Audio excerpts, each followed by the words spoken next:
ჩვენ დავბრუნდით პირდაპირ ეთერში, მე ვარ ირაკლი ჩიხლაძე და ერთ-ერთ მნიშვნელოვან და პრობლემატურ საკითხზე უნდა გავაგრძელოთ საუბარი.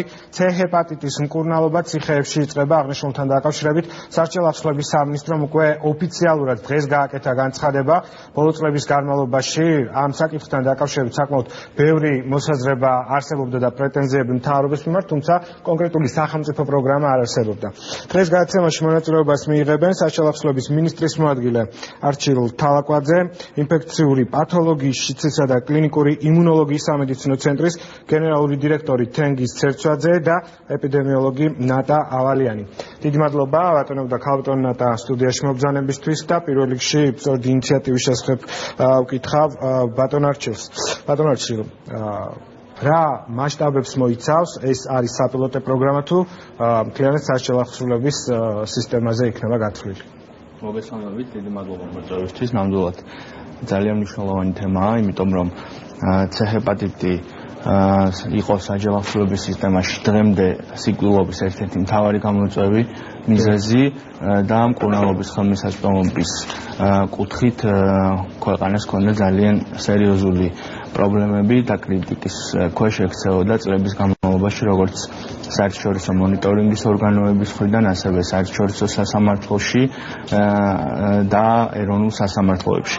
ამ პროგრამის დღეს ჩვენ წარვადგინეთ სასჯელ ახსნების სისტემისთვის C ჰეპატიტის ინფექციის წინააღმდეგ სპეციალური პროგრამა, რომელიც სასჯელ ახსნების სისტემის მასში არსებულ მოთხოვნას აკმაყოფილებს ერთის მხრივ, თუმცა თუ შევხედავთ ეროვნული მასშტაბისთვის ეს არის ნამდვილად საპილოტე პროგრამა, როდესაც საუბარია რომ მომავალ პერიოდში შემდგომ წლებში სასჯელ ახსნების სისტემიდან მკურნალობის ხელმისაწვდომობა უნდა გადავიდეს სამოქალაქო სექტორში. აი ამ კუთხით თუ შევხედავთ, ქვეყნისთვის ეს ნამდვილად საპილოტეა, ამიტომ დიდი ინტერესით შეხურებენ მას სპეციალისტები და განსაკუთრებით მნიშვნელოვანი არის, რომ ამ პროგრამის დაწყებით საქართველო გამოდის თავის მართლების რეჟიმიდან და ხდება მაგალითი მსოფლიოს ბევრი ქვეყნისთვის, სადაც ასეთი პროგრამები ჯერ კიდევ არ არის დანერგილი, მათ შორის ჩვენს რეგიონში, მეზობელ ქვეყნებში.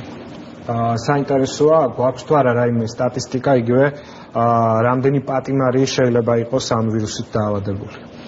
სტატისტიკა გვაქვს, პირველ რიგში ვიტყოდი, რომ გადაცვალების შემთხვევების საერთო რაოდენობიდან დაახლოებით 18-20% უკავშირდება C ჰეპატიტის ინფექციას. ინფექციის გავრცელების მაჩვენებელი ზოგად მოსახლეობაში არის 6.7%, დაახლოებით 7%, ხოლო სასჯელ ახსნების სისტემაში სრულყოფილი კვლევები არ არსებობს, მაგრამ ის მცირე მასშტაბიანი კვლევები, რომელიც გარკვეულ ჯგუფებში არის ჩატარებული, მიუთითებს, რომ სასჯელ ახსნების სისტემაში ინფექციის გავრცელება 17-დან 52%-მდე მერყეობს სხვადასხვა ჯგუფებში. შესაბამისად, ეს არის ნამდვილად საგანგაშო მაჩვენებელი და დღეს ჩვენ რომან გადაგვედგა ადეკვატური ნაბიჯები, არ შეგვემუშავებინა ეს პროგრამა მომავალ წლებში ინფექციის გავრცელება კიდევ უფრო მასშტაბურ. ცოტა ხანს ჩვენ ვისაუბროთ, რამდენად ძვირი იქნება აღნიშნული პროექტის განხორციელება იგივე სამინისტროსთვის და ვინ მიიღებს მონაწილეობას, უგულისხმობ სამედიცინო პერსონალს. მანამდე კი ქალბატონ ნატას მიმართავ. ქალბატონო ნატა, რამდენად სერიოზული პრობლემის წინაშე დგას დღეს არამატო სასჯელ ახსნების დაწესებულებებში მყოფი ადამიანები, არამედ ისინი, ვინც დღეს ჩვეულებრივი მოქალაქეები არიან. ეს პრობლემა ქვეყანაში რა ეტაპზე არის და რა ხდება იმისთვის, რომ დავუშვათ მოხდეს მისი ლოკალიზება და შეჩერდეს გავრცელება? ბატონო არჩილმა უკვე აღნიშნა, რომ ერთადერთი არსებული პოპულაციური კვლევით გავრცელება საქართველოში არის დაახლოებით 7%-მდე. თუმცა მთავარი საკითხი არის, რომ ძირითადი იმ ადამიანებზე, რომელიც რეალურად არიან ჰეპატიტით დაავადებული, ჰეპატიტის ინფექციის მატარებელი, არ იცნობენ საკუთარი სტატუსის შესახებ. რეალურად ეს არის ამ დაავადებას ხშირად უწოდებენ ჩუმ კვლელს, იმის გამო, რომ ძირითად შემთხვევაში აბსოლუტურად უსწრაფ სიმპტომად მიმდინარეობს და მხოლოდ შემთხვევითი გამოკვლევის შედეგად შეიძლება ადამიანმა გაიგოს საკუთარი სტატუსის შესახებ. დაავადების მნიშვნელოვანი გავრცელების კუთხით მნიშვნელოვანია, რომ დაავადება ძალიან განსაკუთრებით გავრცელებულია მაღალი რისკის ჯგუფებში, რომელთა შორის პირველ ადგილზეა ინტრავენური ნარკოტიკების მომხმარებლები და ამ ჯგუფში განსაკუთრებით მაღალია სხვადასხვა კვლევებით C ჰეპატიტის გავრცელება. თუმცა, რასაკვირველია, ეს არ არის ერთადერთი რისკ ჯგუფი, ზოგად პოპულაციაში საკმაოდ მაღალია, როგორც აღნიშნე და ძირითადი მიზეზი ამის შეიძლება იყოს ის, რომ რეალურად ბევრ ქვეყანაშიც და მათ შორის საქართველოში C ჰეპატიტის ვირუსის აღმოჩენამდე, მათ შორის ხშირ შემთხვევაში ინფიცირებული სისხლით შესაძლებელია ყოფილიყო გადასხმული, მას შემეცაც არ ტესტირდებოდა და სხვადასხვა გზები არსებობს დედიდან შვილზე გადაცემის და ასე შემდეგ შესაბამისად რეალურად არსებობს საკმაოდ დიდი პრობლემა. საქართველოს ჯანმრთელობის მსოფლიო ორგანიზაციის მიერ მიკუთვნილი არის C ჰეპატიტის გავრცელების კუთხით მაღალი პრევალენტობის ქვეყნებს მიეკუთვნება და შესაბამისად ძალიან მნიშვნელოვანია, რომ სახელმწიფომ გაიღოს გარკვეული ძალისხმევა იმისთვის, რომ შესაძლებელი გახდეს C ჰეპატიტის პირველ რიგში ზუსტად შესწავლა, თუ რამდენი ადამიანისთვის არის ეს დაავადება პრობლემა და შემდეგ მკურნალობის უზრუნველყოფა. ქალბატონ ნატა, ჩვენ გასაგებია რომ საუბრობთ არ არსებობს დღემდე სახელმწიფო პროგრამა, თუმცა არსებობს თუ არა იგივე კერძო დაწესებულებები, სადაც ხდება C ჰეპატიტზე მკურნალობა საქართველოში? არსებობს, კარგი არის ის, რომ საქართველოში არსებობს და დანერგილი არის თანამედროვე როგორც დიაგნოსტიკის, ასევე მკურნალობის მეთოდები, არსებობს მომზადებული სპეციალისტები, რომლებსაც აქვთ უკვე გარკვეული გამოცდილება. ძირითადი პრობლემა C ჰეპატიტთან დაკავშირებით არის დიაგნოსტიკისა და მკურნალობის ხელმისაწვდომობა. ეს არის ძირითადი პრობლემა. დაავადება არის განკურნებადი, მისი განკურნება შესაძლებელია თანამედროვე არსებული სამედიცინო პრეპარატებით, საშუალებებით, მაგრამ სამწუხაროდ ფინანსური ხელმისაწვდომობის გამო და ესე იგი ძალიან მაღალი ღირებულების გამო მოსახლეობის უმრავლესობისათვის, მათთვის, ვინც იცის საკუთარი სტატუსის შესახებაც კი ხელმისაწვდომობა არის ძალიან დაბალი. და ბატონ თენგის უნდა მიმართო, ბატონ თენგის, როგორც ხალბატონმა ნატამაც აღნიშნა, ეს დაავადება არის განკურნებადი, თუმცა დღემდე რატომღაც არ არსებობს არანაირი სახელმწიფო პროგრამა. რით შეგიძლიათ ახსნათ დაუშვათ მთავრობის მხრიდან უყურადღება ამ პროგრამასთან მიმართებაში? მოგესალმებით, ვერ ვიტყოდი რომ უყურადღება, იმიტომ რომ ეს პრობლემა სულად უხებდა ჯანდაცვის სპეციალურებს და ქვეყნის სპეციალურებს და განსაკუთრებით აქტუალურად ეხლა დადგეს წესრიგში. მაგრამ ერთია სურვილი და მეორეა შესაძლებლობა. C ჰეპატიტის ძალიან დიდი გავრცელების გამო, რომელზეც უკვე მოგახსენათ ბატონ მარჩილმა და ქალბატონმა ნატამ, რომ მოიცვა მკურნალობით ყველა ის, ვისაც სჭირდება, მას კოლოსალური თანხები სჭირდება. ჯანდაცვის სამინისტრომ ჩაატარა ესეთი მსგავსი გამოკვლევები, აიღო ვთქვათ გარკვეული მინიმალური სცენარი, მაქსიმალური სცენარი და ყველაზე მინიმალური სცენარითაც კი მას სჭირდება დაახლოებით 150 მილიონი ლარი წელიწადში, ხოლო ნორმალური და მაქსიმალური სცენარით დაახლოებით 450 მილიონი ლარი წელიწადში. ბუნებრივია, რომ ასეთი რესურსი ქვეყანას და ჯანდაცვას სადღეისოდ არ აქვს, სწორედ ამიტომ მიდის სერიოზული მუშაობა სამოქალაქო სექტორში, ჯანდაცვის სამინისტროში იმაზე, თუ როგორ დაიწყო ეტაპობრივად ამ ავადმყოფი პაციენტების მკურნალობა, ისე რომ ხელმისაწვდომობა ეტაპურად გაიზარდოს და ამავე დროს ადგილი არ ქონდეს დისკრიმინაციას იმ სტადიაზე, როცა იქნება არათანაბარი ხელმისაწვდომობა. და აქვე კითხავთ იმ პროგრამასთან დაკავშირებით, რომელიც უკვე წარმოადგინა სასჯელ ახსნების სამინისტრომ. რამდენი მისაღებია პირადად თქვენთვის გაიცანით თუ არა და ხომ არ ხედავთ რაიმე ხარვეზებს, რომელიც უნდა გამოსწორდეს, სანამ დაიწყება განხორციელება პროექტის? მოგახსენებთ, ესე იგი, ამ პროგრამას კარგად ვიცნობ, იმიტომ რომ ჩვენი ცენტრის წამყვანი სპეციალისტები მონაწილეობდნენ სხვებთან ერთად მის შემუშავებაში. მინდა სრული პასუხისმგებლობით განვაცხადო, რომ ეს არის ერთ-ერთი ყველაზე გამართული და კარგად დაბალანსებული და კარგად შედგენილი პროგრამა, რაც კი მე მინახავს არა მარტო საქართველოში, არამედ მთელ მსოფლიოში. იგი ძალიან რეალისტურად არის გათვლილი საერთაშორისო სტანდარტების შესაბამისად. ძალიან რეალისტურად და სწორად არის ამ პროგრამაში ჩართვის კრიტერიუმები შეფასებული, მკურნალობის პრინციპები, სქემები და მინდა ვთქვა, რომ ეს იყო ძალიან დიდი ინოვაციური ნაბიჯი ქვეყნისთვის. ეს იყო ერთ-ერთი მნიშვნელოვანი ინიციატივა, რაც საჯარისმის სამინისტრომ გააკეთა.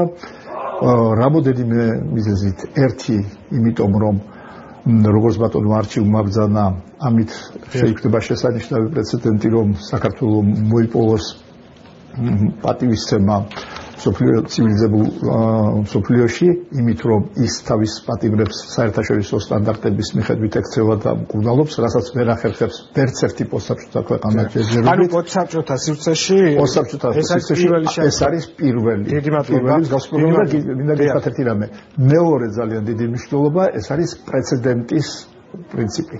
რაც ბატონო არჩილმა ასევე თქვა, ძალიან დიდია იმისი ალბათობა, რომ აი ეს პირველი პრეცედენტი დიდად შეუწყობს ხელს, რომ დააჩქარებს პროცესს, რომ ეს პროცესი სამოქალაქო სექტორში და ბატონო არჩილ, დაფინანსების წყაროსთან დაკავშირებით უნდა გკითხოთ ჩვენი საუბრის პროცესში, ბევრჯერ გაისვა ხაზი, რომ საკმაოდ ძლიერი ჯდება და კოლოსალურ თანხებზეა საუბარი, რომ ეს პროექტი განხორციელდეს. ყავთ თუ არა დონორები უკვე მოძიებული, მე როგორც მაქვს ასევე მომაწოდეს ინფორმაცია, რომ სპეციალურ წამალს მედიკამენტებს, რომელიც C ჰეპატიტით დაავადებულ ადამიანს სჭირდება, ორად-ორი კომპანია აწარმოებს, რომელსაც ამ მედიკამენტებზე აქვს მაღალი ფასები. ამ კუთხით რა ხდება?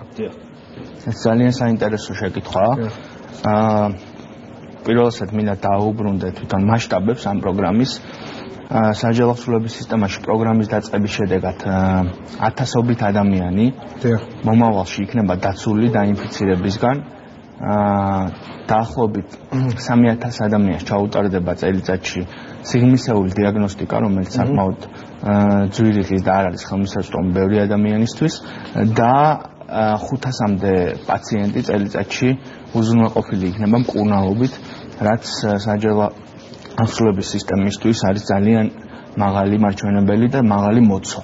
ბიუჯეტს რაც შეეხება დღევანდელი საბაზრო ფასებით, მთელი პროგრამა ჯდება დაახლოებით 5.5 მილიონი ლარი, რომელიც პრინციპში რეალისტური ბიუჯეტია როგორც საჯელახსოვრების სამინისტროსთვის თვითონ, ასევე ამ პრობლემის მასშტაბებთან შედარებითაც და თუ ჩვენ არ ვართ დღეს მარტო და მთელი მსოფლიოს ბევრი კუთხიდან გვაქვს ხარდაჭერა, როდესაც ამ პროგრამას ვიწყებთ, ასევე არ ვართ მარტო ამ პროგრამის დაფინანსებასთან დაკავშირებით. ჩვენ გვყავს რამდენიმე დონორი მოძიებული, რა თქმა უნდა, ძირითად ხარჯებს პროგრამის განხორციელებას აიღებს თავის თავზე სახელმწიფო, მაგრამ გვყავს ასევე დონორები, რომლებიც დაგვეხმარებიან, რომ ამ პროგრამის ტვირთი სახელმწიფო დასაწყისისთვის შედარებით იოლად ასწიოს.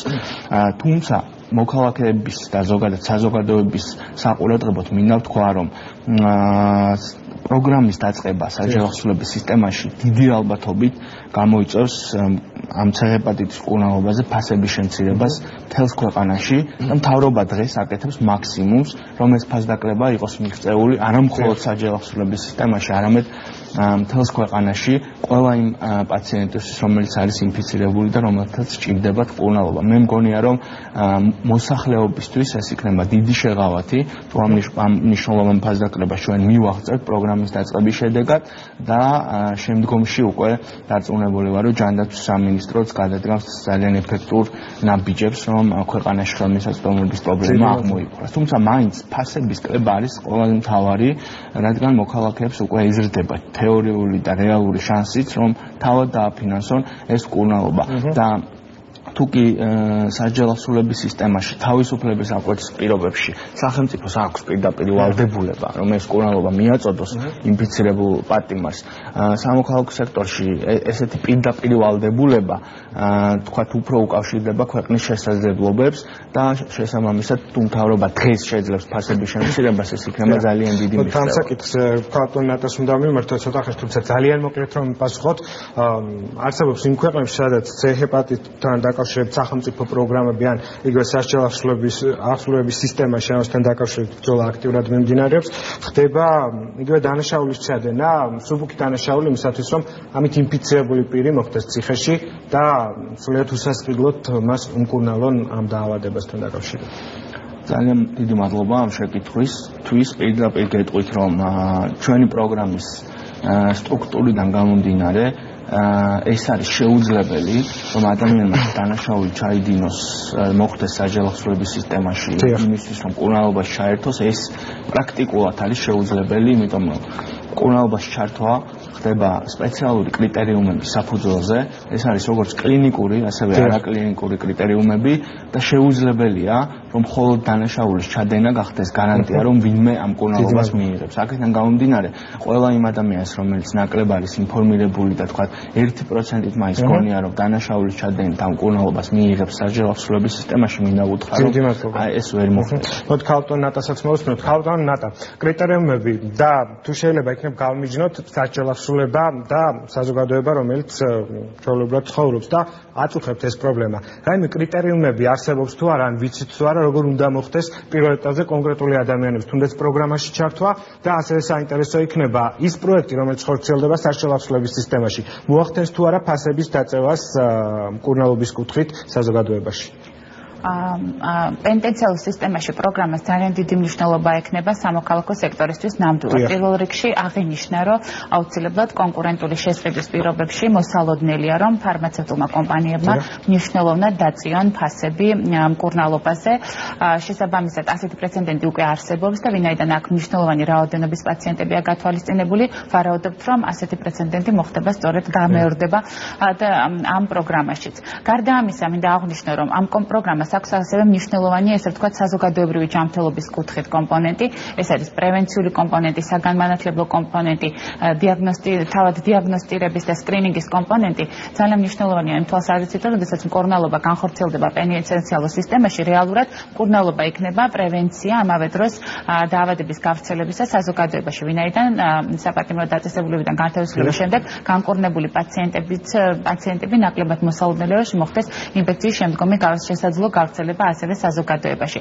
ანუ ბევრი ის ინიციატივა, რომელიც შემდგომში შეიძლება, როგორც აღინიშნა, ეს პროგრამა განიხილება როგორც პილოტური პროგრამა და შესაბამისად ბევრი ამ პროგრამის წარმატებაზე მნიშვნელოვნად იქნება დამოკიდებული ინიციატივები სამოქალაქო სექტორში. დიდი მადლობა და ძალიან მოკლედ რომ პასუხოთ. ვართ თუ არა დღეს მზად იმისათვის ქვეყანაში, რომ თქვათ C ჰეპატიტი ჩვენს ქვეყანაში იქნება განკურნებადი?